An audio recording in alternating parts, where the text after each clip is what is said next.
அஸ்ஸலாமு அலைக்கும் வரஹ்மத்துல்லாஹி வபரகாத்துஹு. என் பேர் ஃபாத்திமா சனா. நான் இன்றைக்கி 5 காதல் மொழிகளை பற்றி பேசலாம்னு வந்திருக்கிறேன்.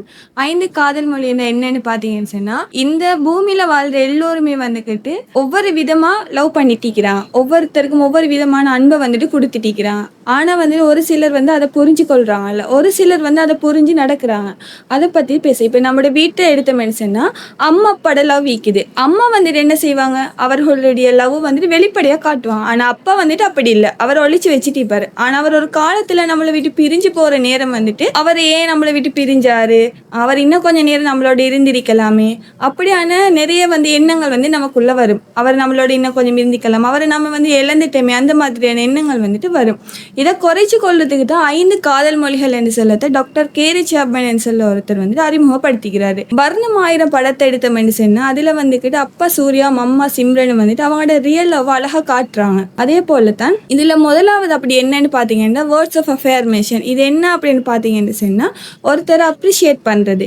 இப்போ நீ அழகாய்க்கிற, நீ இன்றைக்கி அழகாக சமைச்சிக்கிற, இன்றைக்கி நீங்கள் செஞ்ச வேலை நல்லா இருக்கிற, அந்த மாதிரியான இதுகளை சொல்லலாம். அப்படி ஒவ்வொரு நாளும் ஒவ்வொருத்தரையும் அப்ரிஷியேட் பண்ண போக்கல ஒரு குழந்தைக்கும் ஒரு பேரண்ட்ஸுக்கும் ஒரு நல்ல பாண்ட் உருவாது. அதே மாதிரி ஒரு கணவன் மனைவிக்கும் நல்ல ஒரு பாண்ட் உருவாது.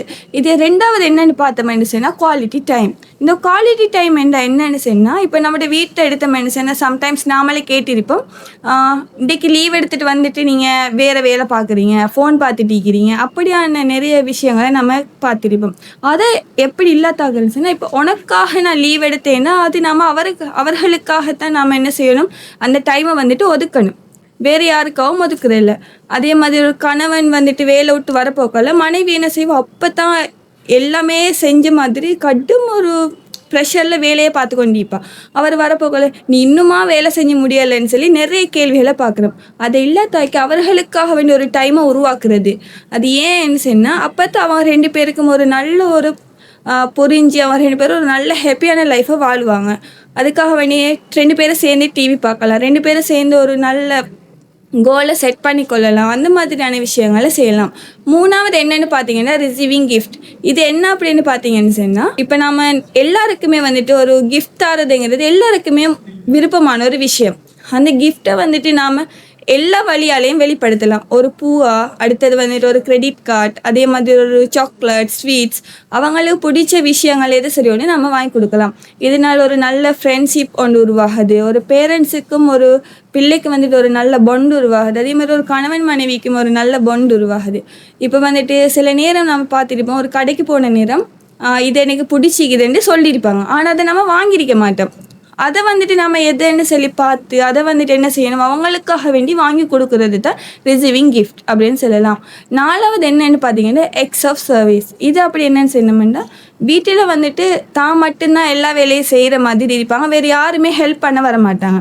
இப்போ ஒரு மனைவியை எடுத்த மனுஷன் அவங்க என்ன செய்வாங்க, எல்லா வேலையும் செய்வாங்க. ஊடு தூக்குறதுலேருந்து, காய்கறி வெட்டுறதுலேருந்து, க்ளீன் பண்ணுறதுல, கார்டனிங் செய்கிறது எல்லாமே செய்வாங்க. அந்த கணவன் எதுவுமே செய்யாமல் அவர் நான் ஒரு வீட்டு தலைவன் என்ற மாதிரி இருப்பார். அப்படி இல்லாமல் அவர்களுக்கு ஏதோ ஒரு சின்ன சின்ன ஹெல்ப் பண்ணுறது. இப்போ வீட்டில் அவங்க சமைக்க போகல அவங்களுக்கு வெஜிடபிள் கட் பண்ணி கொடுக்குறது, 2 பேரும் சேர்ந்து கார்டனிங் செய்கிறது, அது மாதிரியான ஹெல்ப் செய்யலாம். அதே மாதிரி பிள்ளைகளை எடுத்தமென்று சொன்னாலும் அவங்க ஹோம்ஒர்க் செய்வாங்க.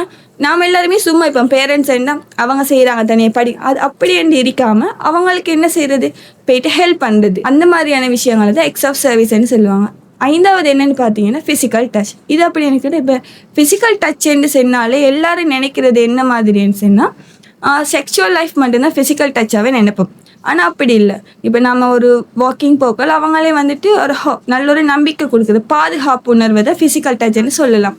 இப்போ அவங்களுக்கு என்ன செய்யணும், அவங்கள கையை பிடிச்சிக்கொண்டு நடக்கிறது. அது மாதிரி ஒரு குழந்தை டக்குன்னு என்ன சரி ஒன்று செஞ்ச மென்ஷன்னா நாம் என்ன செய்வோம், அடிச்சிருவோம் போயிட்டு. அப்படி இல்லாமல் அவங்கள ஒரு ஹக் பண்ணி இது செஞ்சது பிள்ளை, இது இப்படி தான் செய்யணும்னு சொல்லி விளங்கப்படுத்துறது தான் ஃபிசிக்கல் டச். அதே மாதிரி கணவன் மனைவி எடுத்த மனுஷன்னா அவங்க 2 பேரும் சம்டைம்ஸ் சண்டை பிடிப்பாங்க.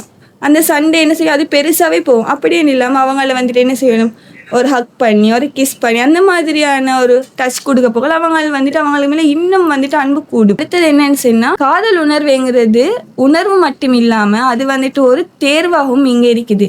இந்த 5 காதல் மொழிகையும் நாம் புரிந்து அவர்களுடைய தேவையை நம்ம நிறைவேற்றி இந்த வாழ்க்கையில் சந்தோஷமாகவும் அது மகிழ்ச்சியான வாழ்நாள் முழு நல்ல மெமரபிளான மூமெண்ட்ஸை வந்துட்டு கிரியேட் பண்ணுறது தான் இந்த 5 காதல் மொழின்னு சொல்லலாம். தேங்க்யூ.